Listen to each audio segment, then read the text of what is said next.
The CDC's eviction and moratorium has come to an end. What this means for Brazos Valley residents behind on their rent. And we have a follow-up on the story we brought you last week. 2 employees life-flighted due to grease burns after a van crashed into a Brazos Valley restaurant. How the community is looking to help. Your Krhd News starts right now. Connecting the Brazos Valley. This is Krhd News. Good evening and thank you for joining us. I'm Hallie Jones. The federal eviction moratorium has expired, a federal freeze allowing renters to stay in their home during the pandemic without fear of getting kicked out. Krhd News reporter Hannah King explains what this means for Brazos Valley residents. No matter where you are moving from or going to, moving is stressful and even harder for someone facing eviction. It seems to be happening more so in the larger cities. But yes, we did have but for us personally, it was maybe just a couple more than normal. A full-service real estate firm, At Home Properties, they do everything as far as management, leasing, and sales of properties. And they did have to put the sign up a few times on a couple of doors over the last few months. If you have a tenant that's in a property that is not paying rent for whatever reason, we were not able to evict at all. I can't remember the date that went to, but then after that date, then as long as it's not a federally funded property, you can evict if the owner wants to go that route. And for property investors, bills still needed to be paid, leaving some a little frustrated. Because they still have to pay their mortgage. They weren't given relief in that. So tenants not paying rent, therefore makes it more difficult for people to pay their mortgage and continue to do repairs that are required by the property code and things like that. Making it difficult to walk a fine line while managing and leasing properties. Keep everybody happy and trying to collect the rent as much as we can and work with the tenants, but not be harassing and non-understanding of the situation. On top of those facing the devastation, it's not just property owners and landlords feeling the weight of it all too. Some real estate agents say there were a number of clients who were hesitant in the thick of it. Once the eviction moratorium came into place, we started to see buyers and sellers be extremely reluctant to agree to these temporary leases because they weren't certain if the moratorium would apply to these kinds of very short-term temporary leases. With understanding and compassion for all sides, Clinton offers encouraging words for those facing continued hardship. Communicate with your landlord, whether that be through a management company or the owner directly. I can't speak enough to communication.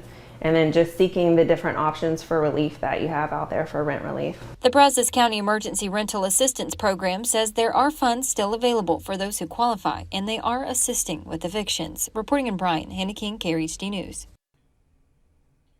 According to a survey by the U.S. Census Bureau, approximately 600,000 Texas households are behind on rent. The majority of those are Black or Hispanic families. Nationally, 11.5 million adults who rent are behind on payment. That number makes up about 14% of all renters in the country. The survey also says that 1 in 5 renters with children are behind on their rent payments. Now, the question is, why doesn't the White House do something? After a Supreme Court decision in June, the White House doesn't have the power to extend the moratorium. The High Court voted not to end the program and let it expire. Congress needed to pass new legislation, which it failed to do so in time. Lawmakers are now on their annual August recess. And while the CDC moratorium is expired, Texas is still offering some help. The state's eviction diversion program has been extended per Texas Supreme Court. The program started in response to the pandemic and has now been extended until October 1st. It provides an alternative to evictions when both tenants and landlords agree to participate, offering up to 15 months of rental and utility assistance. For more information, visit texasrentrelief.com. Some evictions could happen as early as today as landlords try to navigate through the pandemic that left them without income due to the moratorium. Congress is asking President Biden to take action that extends it until October 18th. The Biden administration says states need to speed up the process of distributing federal housing aid to renters and landlords.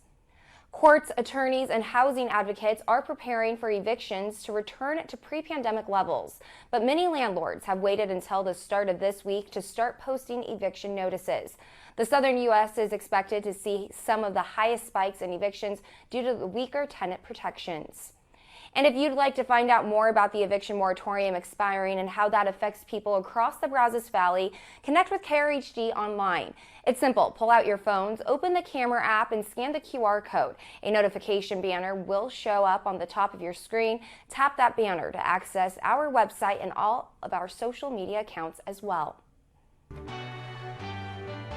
The U.S. has now surpassed 35 million cases of COVID-19. This as California becomes the first state to surpass 4 million cases. On the other side of the country, Florida is reporting the highest number of new COVID cases in a single day since the pandemic began. The most recent 7-day average has spiked by 64% by the week before, according to the CDC data. And as those case numbers continue to rise, some good news on the vaccination front. 70% of U.S. adults have received at least one vaccine dose.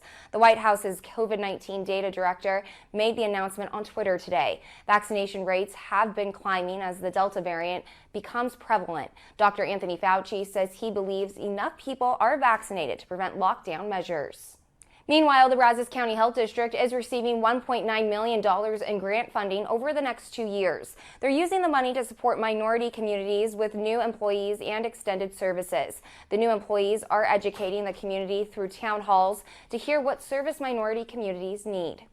This is really vital and critical for this community. It really is. It's going to make a difference because we're going to be able to help the underserved, uninsured community get access to preventative health care. Services will be expanded to include immigration physicals and extended clinical hours. This will give minorities more chances to take care of preventable diseases or any other health concerns. Turning now to a 25 News update. 2 employees of a Somerville restaurant were significantly injured last week when a vehicle crashed through the side of the building. KRHD reporter Rebecca Fiedler discusses the aftermath and how the Somerville community is working to help the women affected. Mama's Kitchen, a decades-old staple of Somerville dining, has been closed now for several days after a vehicle struck the building's backside, bursting into the restaurant's kitchen area. I'm standing here in front of the spot where the vehicle collided with the restaurant. You can still see pieces of the vehicle here on the ground behind me. The crash caused a vat of bubbling hot oil to splash onto a waitress and cook who were standing inside. Both women had to be airlifted to Memorial Hospital in Houston and receive treatment for their burns. As these women, named Amber and Feedy, start their long journey to recovery, the people of Somerville have organized multiple efforts to raise money for the incoming medical bills. Nothing that is being raised will go to anyone but those 2 girls. They're, they have medical bills. Amber's a single mom. The waitress's parents, are trying to stay up there with her, and of course that's a financial burden. So. Jerry Negretti spent her Monday afternoon preparing tickets for a barbecue fundraiser that will take place the afternoon of August 15th at Lake Somerville's Welch Park Pavilion. Negretti hopes Brazos Valley residents will come out and support the auction and raffle, which will directly benefit the injured employees. Those interested can also make a donation through the Venmo app to user Miranda-J-5, or they can call Citizens State Bank in Somerville and make a donation to the Mama's Kitchen Fund. Reporting in Somerville, Rebecca Fiedler, KRHD News. 2 women are dead after a wrong-way driver caused a head-on collision on I-45 near the Woodlands. Officials say a 25-year-old woman driving a Nissan Acura was traveling south in the northbound lanes of I-45. Moments later, the Acura and a Dodge pickup truck collided head-on. Both the driver of the Acura and the 22-year-old passenger in the Dodge were pronounced dead at the scene. 4 other people in the Dodge, including the driver, were transported to a hospital in critical condition. You may notice this at your favorite takeout or drink spot or even the grocery store. Some plastic products are missing or in short supply. The pandemic and a perfect storm of other issues are to blame. In fact, when you go to a grocery store, it's not surprising to see some shelves that are actually in low supply. And that is also partly due really to the supply chain issues that the economy is facing at the moment. The chief economist for the Plastics Industry Association says demand surged at the start of the pandemic for healthcare products and single-use items. At the same time, they lost some 60,000 workers to health concerns. Then the winter storm in Texas took facilities offline that make resin, a key raw material in at least half of plastic products. Production of resin is down 25%. You could probably see limited supply of items for food related to the food services sector, things that you would usually use for when you have like a backyard barbecue, plates, flatware that's made of plastics, plastic cups. The price has been going up for the past 2 years. So before I was paying about $45 for a case of 600 cups, and now I'm paying about $87, almost $90 for a case of 600 plastic cups. And then they disappeared. The manager of a Tampa area tea and specialty drink shop has recently had to switch to paper cups. There's no clear timeline from his plastics company on when they can deliver. And while these paper cups are cheaper and more environmentally friendly, they may not be the best option. The thing is, with the plastic, they were leak proof. One thing that I noticed is that when you put ice in them, it's just ice. It kind of starts getting mushy at the bottom. The good news is the labor shortages are recovering, although not back to where they were pre-pandemic just yet. The Plastics Association expects production to continue to pick up this quarter and end higher than last year. Well, shelters around the country say they're seeing more animals with behavior problems. Next in our lineup, how an effort to rehabilitate these dogs is spreading nationwide. During the pandemic, many pet shelters around the country have seen a rush in adoptions. But not every pet was chosen for a new home. Some just aren't suitable for adoption after arriving at a shelter. Maya Rodriguez takes us to a place where dogs with special behavioral needs are getting help and ultimately finding their forever home. For these furry friends, good girl, it looks like an ordinary afternoon play date. But this is no ordinary place. These cases are quite dramatically the worst of the worst. Tucked into a spot near North Carolina's Great Smoky Mountains sits the ASPCA's Behavioral Rehabilitation Center. Dogs that experience extreme cases of cruelty and neglect come here to get better. It's not possible for them to go home and have time and love and just get better on their own. That's why we are here, so we can provide the treatment that they need. Over an average of 13 weeks, the dogs are slowly socialized with people and other dogs and taught basic skills in preparation for their eventual adoption. So far, 500 dogs have graduated from the program. Even walking a dog here is considered a win. Some of the dogs that arrive at the center have never even been outside, let alone gone for a walk.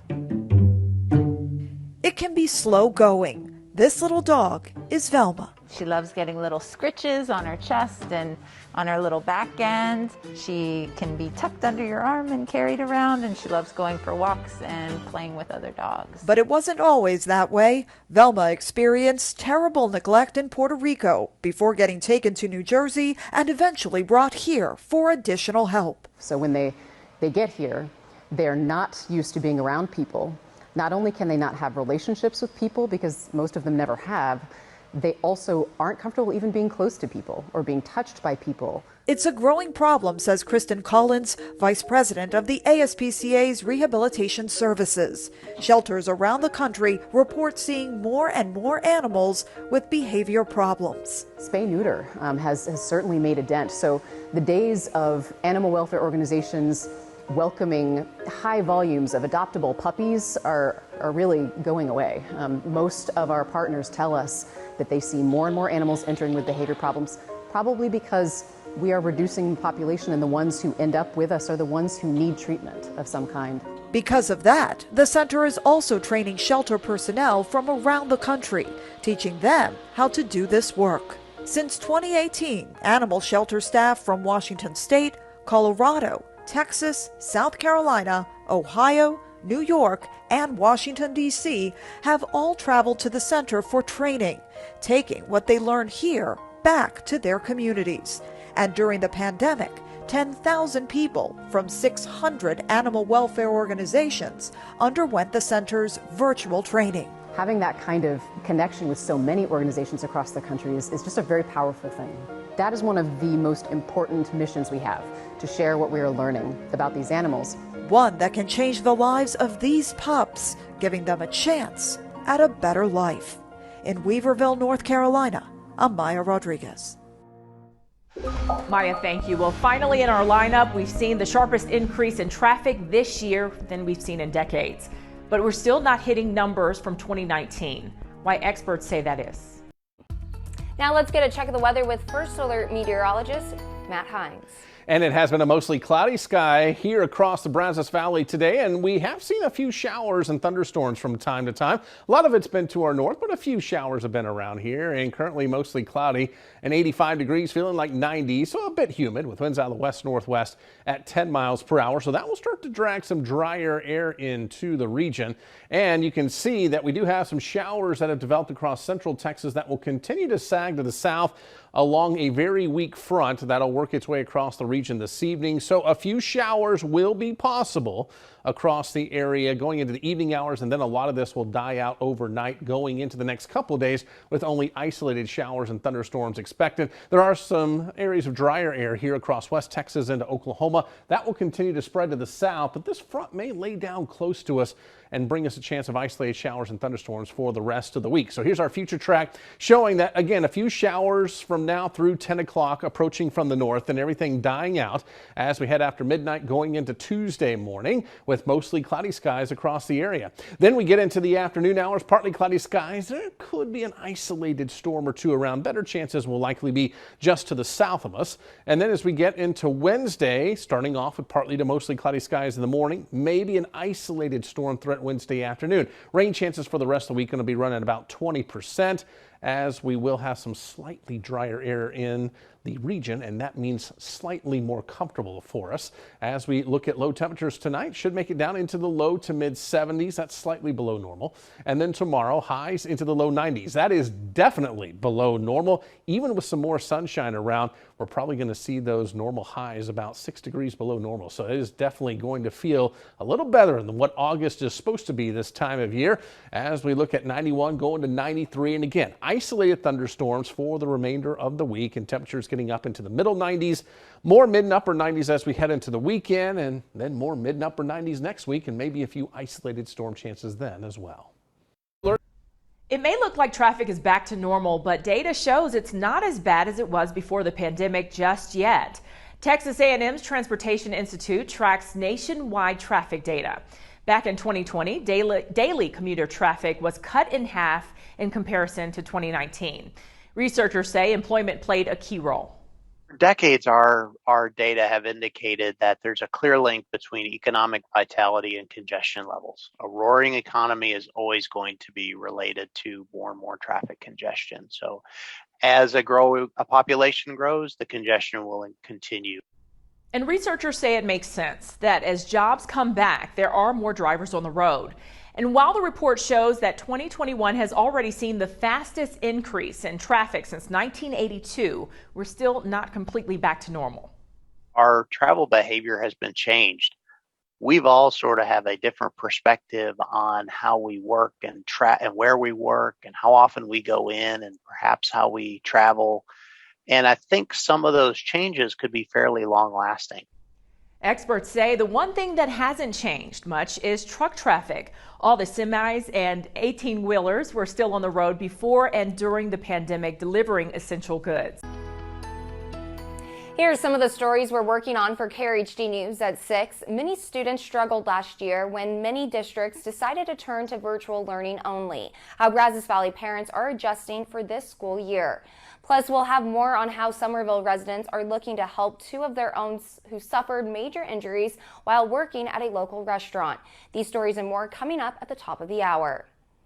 Well, World News tonight is just ahead, and we're back in 30 minutes for Krhd News at 6. Until then, have a great day.